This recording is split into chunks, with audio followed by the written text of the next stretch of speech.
Suburban B minor. Hey, Jed Gottlieb from the Boston Herald. I am here with another edition of Guestlisted Guitar, this time with Bill Janovitz of Buffalo Tom and Solo Work. Oh, yeah. Product placement. Yeah. We're going to talk a little bit about sort of songcraft and chord progressions and things that you like. Okay. Every time that I go to write a song, which is very rarely, I'm generally just like, all right, yeah, okay. Oh, that sounds good. Yeah. Oh, and I'm like, oh, wait, that's 50 songs. Or I'm like, okay, I just take a chord progression someone else has, and I'm like, well, I'll just stay a little longer on this note. Yeah. But I don't, I can't really. I just have no feel for it, really. Well, you're letting your head get in the way. I mean, like when you write, do you go? I mean, write. Not music. Do you say to yourself, well, somebody else has led with this before? You just kind of write, right? And then you worry about it later. Yeah. That's what you got to do when you're writing music. I mean, and I noticed you went right to the G. That's always what I do. Really? That's okay. It's like I go to the G, and I don't know why. And it's like and probably I don't know how many songs of mine start with a G. Yeah. And I mean, you get into little traps, and we were talking about the Stones before we started filming, and Keith talked about going to the piano or open tuning. Sometimes you need these little things that just break you out of your habits. Yeah. What do you? So you say you sometimes you just hit a chord and go. Do you have a melody sometimes in your head, a vocal melody or a lyric, or do you start with messing around with chords?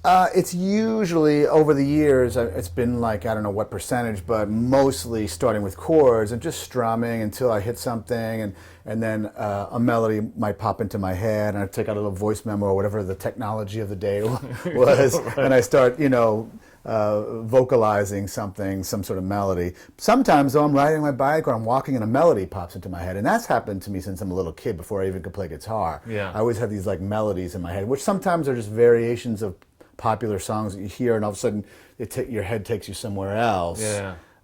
So it's like, again, obviously the Stones are big in my life, but I always come back to Keith's articulating about you have to have your antenna up to receive these signals. Sometimes that's really what it's like. But sometimes it's like the Pete Townsend school, which is craft, just woodshedding and sitting down there and playing until stuff comes. Yeah.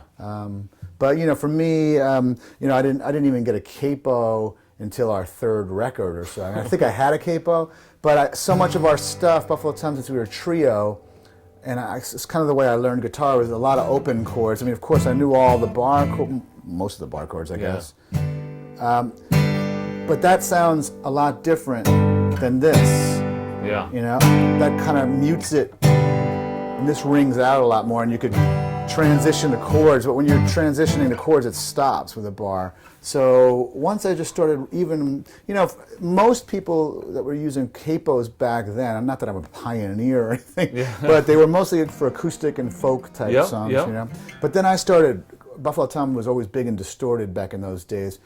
And so to play a Gibson SG electric guitar with a capo through a Marshall, it has all these great ringing tones, and when you're a trio, that's important because there's no other guitar player to sort of cover your back, it's just you. Yeah. So it's like the Pete Townsend thing again, power chords, but with open. Everybody plays like this when they start. Yeah, that's me. Little stiff. So it's all about the rhythm. I never can do those transitions too well. Yeah, it's practicing the right hand as much as the left hand. Like Buffalo Tom, one of our big songs is Taillights Fade, which is just. I'm just trying to remember the chords without the passing stuff. So it's E minor, A minor. And when people play this to me, that are trying to learn it, it comes across very stiff. The tricks are it's like a down, then up and up, and then. But it's stuff that you don't really think about once you've been playing guitar for a while. And this is very Neil Young to do this. Yeah, it is. Yeah. I can hear the melody when you play that, though. Like when I play it, I can't really hear the melody that well. But when you add those little bits, all of a sudden you're like, oh, the song, it's become so distinctively Taillights Fade. And the things that you're doing, like the passing stuff, I should say. Yeah.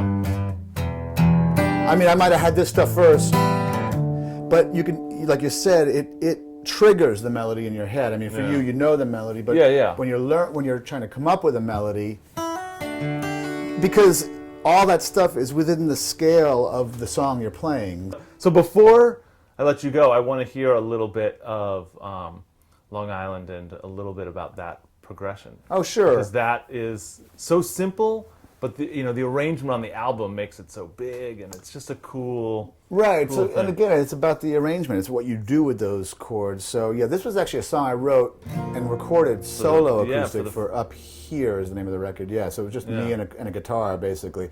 But then I was kind of exploring themes of growing up on Long Island in New York, and so and I always wanted to. It always seemed like more of should be a fuller band song anyway. So so the chord progression is G. I'm sorry.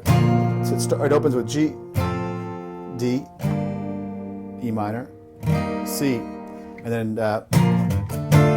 that's a B minor, E minor, C, just like a map of, and then back to the G. So yeah, you could just play it. I can't play anything straight. You can't even. I'll play it straight for you. Yeah. That's straight, but I'm playing it.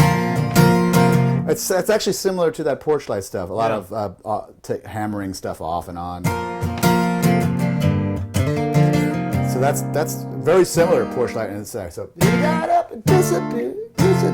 Lately, no one seen around here. Suburban streets at night are dark.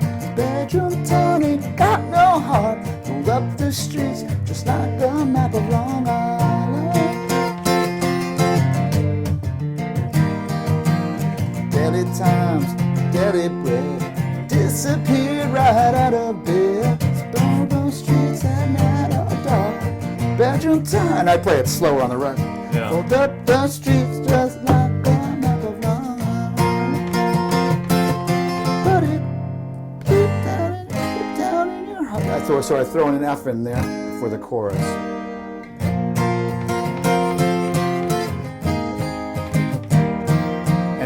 And when I say F, it's the F form. So, but it's a lot of lifting and stuff. Yeah, that really opens my mind a little bit to worrying less about trying to get something unique or creative and just trying to. First of all, I love that idea of using the capo more to let things ring out. Yeah. Because bar chords really do kind of. I mean, if you're playing like especially acoustic, power punk or Yeah, if you got two guitar players. Yeah, but that really does it, and then just adding your own thing to it. Right. Finding what you dig and sort of adding those flourishes. That makes all the Yeah, difference. I would say if you're really trying to write or find inspiration, slow it all down. Just like move it up somewhere. Okay, then I started going up here. And you can come up with like Here Comes a Regular, the replacements. Yeah. I love this progression, by the way. So the C form to the E minor form to the F. And see, this string is always ringing out. Yeah. I mean, this is one of my favorite chord progressions, just 3 chords. And you're not playing a straight E minor form. In this case, it would be A minor, because you're up here. But you're keeping that suspended. Yeah. And, I'm sure a real musician would be able to tell you the chords. But I just, if you don't worry about it, you're just kind of, whatever sounds good. And so when you slow it down and find spots that just ring, they hit you, in the gut. Yeah. Then you start putting your fingers down, and you might hit it the wrong spot. You might hit a dissonant spot, but so if you exercise your pinky finger, and you'll find melodies. So I could come up with a melody over Paul's progression. Yeah. It'd probably be the same song, but you can find inspiration there. Yeah, nice. Well, thanks so much for coming in. I appreciate it. Thanks for having me. It's a blast.